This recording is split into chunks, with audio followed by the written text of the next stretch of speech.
So it's really, really important to become aware of the negative self-talk we have going on up here. We all do, more or less. And usually when people start working with me, in the beginning, they have that, oh my God reaction, that I'm so fucked up, excuse my French, that, that I keep saying all this negative stuff to myself. Yeah. But I always say, well, that's a good thing that you can notice it, because you can't do anything about it as long as you're unaware of what's going on. So becoming aware and noticing your negative self-talk is actually really, really important. Yeah.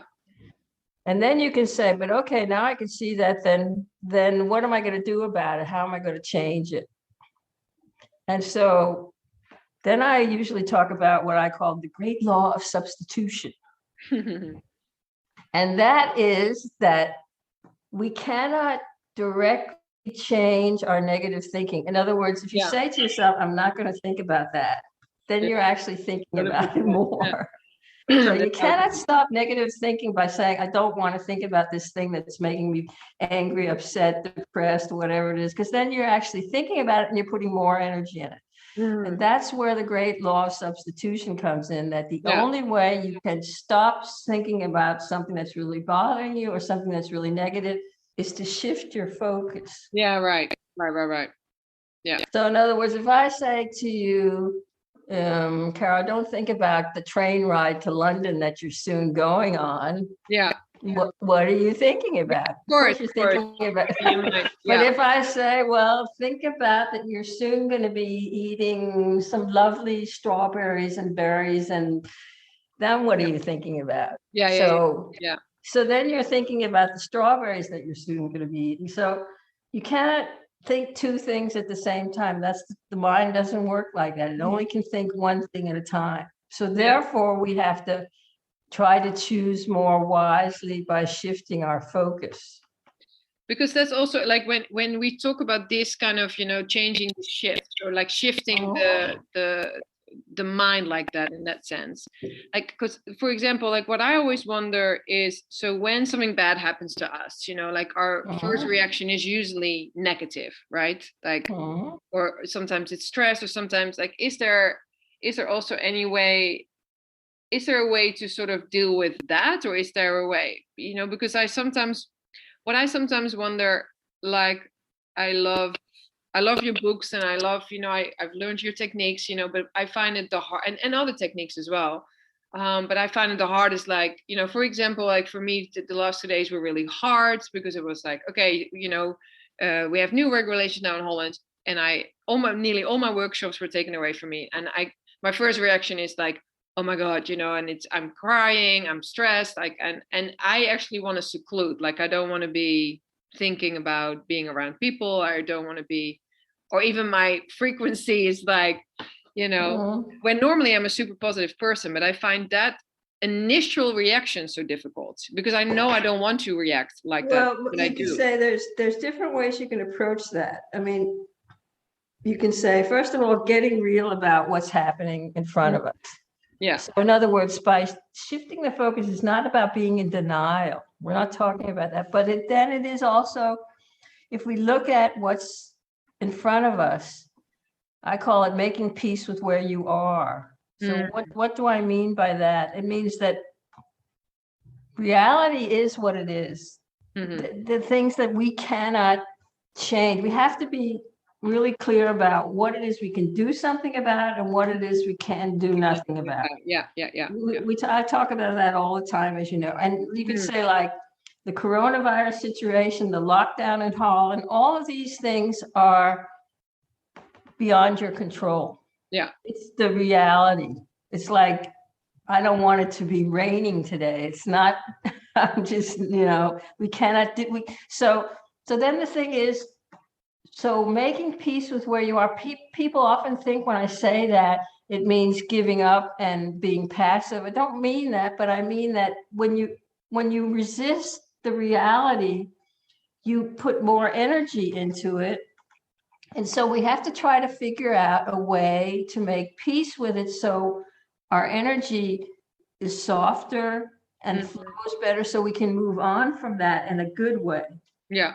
So you could say, okay, so you got a shock and your business had to close down and you had all these things you had to cancel and it was very disappointing and so on and so forth. So if I'm going to be really provocative, I can say to you, well, was there anything good in that situation for you, if you're honest? Yeah, for sure. I mean, there's also like, of course, there was like, oh, there's freedom and there's all these free hours, or, like there is that sort of. Okay. Yeah. So we can say, because in the moment we say, oh, this is terrible. Yeah. Again, if we slow down the mental chatter and like try to look at, well, is it true that it's so terrible? I mean, I'm still alive. I'm still breathing. I didn't get run over by a truck. I mean, my boyfriend is alive. My lovely dog is alive. And I mean, Sparky is there, right? Yeah, he's like, yeah, I'm right here, Mom. I'm right here. For my co-host. Okay. So I mean, so again, so we have to have that, again, in other words, to soothe ourselves. Because when we're very attached to a certain outcome, then we get very disappointed. Yeah. So this being more non-attached, because if you think about, again, the way that the mind works, and this is what the Buddha taught, attachment and aversion are the things that make us suffer. Yeah. Yeah. So attachment to a certain outcome or aversion to another outcome is painful. It just is. Yeah. Yeah. Yeah. Yeah. Yeah. And you can say that, as much as I know about you anyway, that you are a very, very hardworking, creative, dedicated soul. And I've known you for at least 5 years now. Yeah, exactly. We just worked it out. And you have changed and adapted to, I mean, first you were in Portugal, and before that you were in Australia. And I mean, and then you came to Holland. And I mean, so you're unsinkable. Yeah, but you are. You will. You have the life force in you is so powerful. Yeah, yeah. That you will bubble up until the day you drop. You're just like me in that way. Bubble up until the day you drop. If that isn't a kitchen towel to put on, a quote to look at every day. Yeah.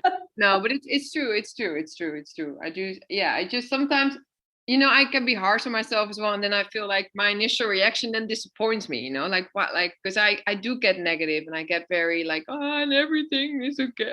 The world is against me, kind of thing. But okay. But so again, I always say that that's sort of, I call it catastrophic thinking or black and white thinking. So it's so extreme. Yeah. And again, if we're going to soften it, it's just to notice that reality is not so extreme. It's a little bit more moderate, and a little bit more moderate way of tackling things. We experience more peace of mind. Yeah. Yeah. I always say that if we could have it as a goal instead, because so many people have this perfectionism and they want to be so perfect. And I always say, well, what the hell do you even mean by that? Yeah. It's like, and so they beat themselves up for these unrealistic expectations. Yeah. That's a really good one as well. Unrealistic. I think a lot of people have that. Everyone. I haven't met anyone who doesn't have it. Yeah. So I always say a lot of people, Barbara. What? You meet a lot of people. I meet a lot of people. I mean, people come to me for the people who don't know, I'm a coach and a therapist. Yeah. I talk to lots of people every day. Yeah. And the level of stress that people experience because of unrealistic expectations to life, to reality, to themselves, to their partners, to other people, and it's really killing me now. Yeah. And so I always, one of my basic things, which people take to heart and feel so much better, is turn down the volume a little bit.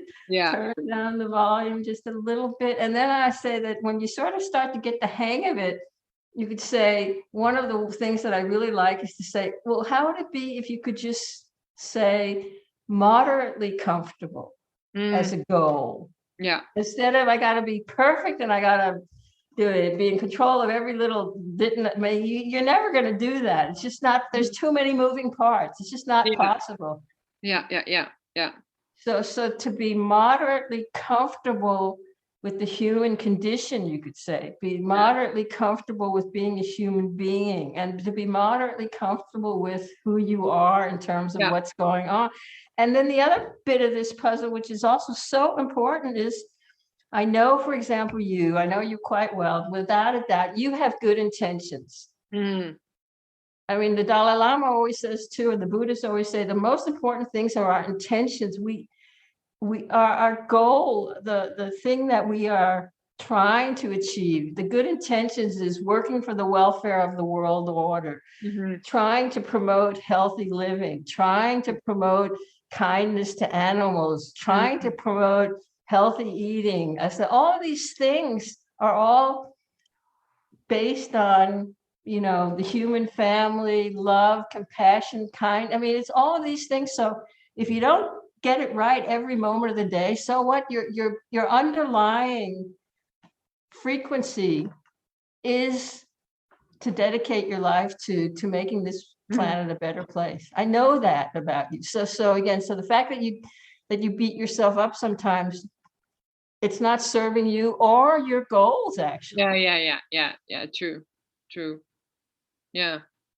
So that's also a really, really important thing in terms of keeping our frequency high. You could say that also to be able to actually praise and bless ourselves for the efforts that we make, the good intentions that we have. Yeah. To acknowledge this year. I mean, I know we're so out of focus, but also to embrace ourselves sometimes and say, you're pretty good. You did good here. I mean, just think if we could do that a little bit more. Yeah, I know, right? Like I saw this quote the other day, like, if only we would be as nice to ourselves than we are to our best friend. Okay, well, there you have it. That kind of, and it really reminded me, like, I am really good to my best friend. Why don't we see? It's a really, really good thing. And you were mentioning something awesome. Like, I was like, oh my God, what is he saying? Because there is a new book coming up, and did you say it's your life story, Barbara? Yeah, it's called. God. I mean, it's actually a book I've been working on for ages. Because and also because so many people have asked me, how did you get to be like this? What are you doing in Europe? And then every time I start to sort of just say a little bit about what happened, they say, "Oh, you got to write a book about it." So the book is and it's not published yet, but it will be soon. It's called Sex, Trauma, and Higher Consciousness: My Road to Power. Wow. And so it's about how I was born in the United States. If you want the headlines a bit. Yeah, of course. For those of you, I mean, of course, I'll put the old episodes of Barbara in the notes, but yes, tell us a little bit, tell us the headlines, Barbara. Well, I was born in the United States, and then I came from a really middle-class, uninteresting family, and my father worked in the Pentagon. And then when I was a teenager, I had a boyfriend it was during the Vietnam War, at the very beginning of the Vietnam War, got drafted to go to Vietnam. And so we were against the Vietnam War. And that wasn't very popular in my family, especially since my father was a high military man in the Pentagon. Yeah. And so the short version is I ran away from home, and they had the police after me. So because I was underage, and at that time if you were a minor, and so I had to marry this guy, which I did, because then he became my guardian, and we went underground and we traveled different places in the world and got deported and hid out. But eventually we were in Mexico, and we had run out of places to go. We had been deported from Europe. We had been frozen out of Canada. We couldn't be anywhere in the United States because the army was after us. So the only place on the planet we could go to was Mexico. And we ended up in Mexico City, sitting on a bench, staring out in space. And we only had like $150 in our pockets, and we didn't know anyone. We didn't speak Spanish. We were scared to death. We didn't know what to do. And so we were just sitting on this bench in a park. And then we were just watching the people. And there was a guy sort of a bit away from us, a very tall, very interesting looking guy who sort of looked like he had sort of like he was very, very tall, thin, and had